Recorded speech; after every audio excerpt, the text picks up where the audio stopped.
Mr Speaker, as the Albanese federal government hands down its first budget, Queensland's economy is leading the way. 106,400 jobs have been created over the last year. Exports of goods have hit a new record of $127.5 billion, more than New South Wales and Victoria combined. Australians are voting with their feet, with net interstate migration to Queensland at nearly 54,000 over the year to March, again leading the country. Even ComSec are backing Queensland in their latest report, saying when it comes to annual growth,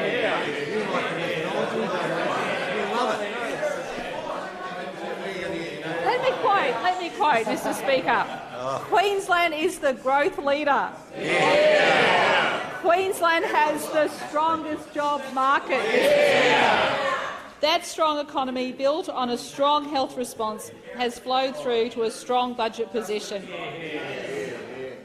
A surplus last financial year of $4.3 billion, up by $2.4 billion compared to the budget. Well done, Treasurer, I say. Well done, Treasurer. Thank you. Order. Order. They don't like good news. Order. Premier, you have the call. There's more to come. There's more to come. Mr Speaker, this has supported the doubling of the Housing Investment Fund to $2 billion. The Housing Investment Fund will position Australia to partner on a housing accord with the federal government to deliver even more affordable housing, Mr Speaker. I look forward to further detail in tonight's budget, a federal budget that has already confirmed support for cost of living, including an additional 6 weeks of paid parental leave for families, taking the total leave to 6 months from July 2026. Delivery of the commitment for more free TAFE backing, our government's policy. Another 20,000 university places nationally, focused on supporting people living in the regions, Mr Speaker. Improved childcare subsidies for over 1 million families across the nation. Cheaper medicines under the Pharmaceutical Benefits Leader of the Scheme. Opposition. Mr Speaker, the regions will benefit from $2.4 billion of funding, upgrades of broadband, supporting 660,000 premises in regional Australia. There's another $1.47 billion in infrastructure projects for Queensland, including upgrades to the Bruce Highway, and an exciting new focus on critical minerals that will support more jobs in our resource industry. I'm looking forward to seeing more funding in tonight's budget to support primary health care to take pressure off our hospital system, Mr Speaker. Our government welcomes support and system solutions to achieve better use of hospital beds, to relieve pressure on hospitals and improve patient outcomes. Mr Speaker, I'll be listening to the Treasurer's budget speech tonight to see what the budget will deliver for Queensland. We now have a Prime Minister who listens and understands Queensland, and a Federal Treasurer from Queensland.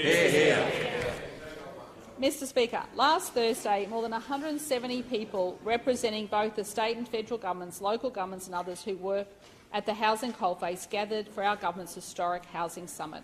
I again want to thank everyone for attending this important event, including members across the political divide from this chamber. Mr Speaker, we know how important housing is for families, and there's nothing more heartbreaking than the stories we've all heard recently about Queenslanders unable to do that. We are facing unprecedented housing pressure, and this issue is not unique to Queensland. It is being faced across the nation, but Queensland can find unique solutions, tangible, workable solutions, and we achieve that by working together. And, Mr Speaker, there was so much goodwill in that room, Mr Speaker.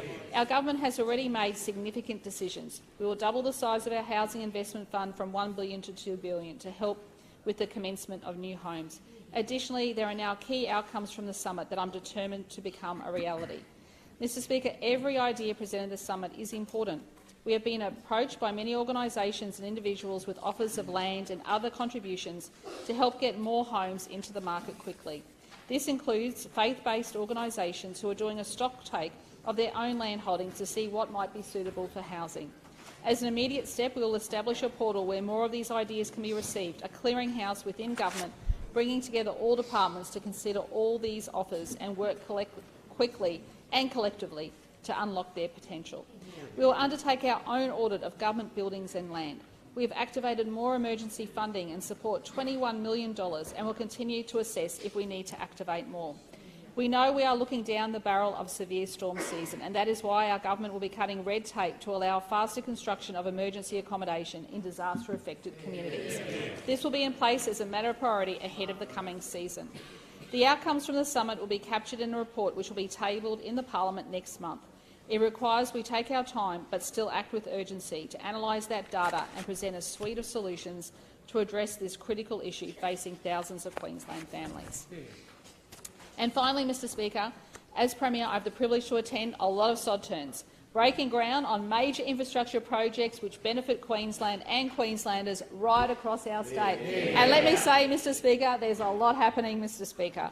Like on Friday down at Stapleton, along with the Treasurer, Gold Coast Mayor and Visy's Anthony Pratt, we turned the sod for early works to start on the company's new $500 million glass and manufacturing facility. We didn't just break ground, it was groundbreaking. Groundbreaking for Queensland jobs, Queensland manufacturing, Order. And for the Brisbane 2032 Olympic and Paralympic Games. It's also part of the largest ever investment in Queensland, $700 million. Mr Speaker, the new glass and manufacturing facility will support over 600 construction jobs and around 200 jobs once operational. When complete, it will manufacture 1 billion glass containers annually. It will support the growth of Queensland-based beverage companies like Queensland Exporter of the Year, Bundaberg Brew Drinks, Asahi, CUB, Lion and Coca-Cola. This new facility will not only make Queensland glass packaging self-sufficient, which currently isn't, but also sets up to be Member for Toowoomba South will cease his interjections. A net exporter. The new facility will recycle glass from our curbside bins and from the containers for change deposit sites. I don't know what they have against recycling, honestly. I mean, and it's investment. good for the environment. And jobs. And it's jobs. And it's jobs. Order. A lot of recycling happens over there, Mr Speaker. That's why they hate it. They recycle leaders. He doesn't like recycling. He doesn't like it. Oh, we'll come to your policies a bit later. Yeah, we'll come to your policies. Order. Member for Nanango. Members to my right. Members to my I'll right. on to the Treasurer. He loves that the most. Premier, you have the call. Thank you, Mr Speaker. It's being provoked.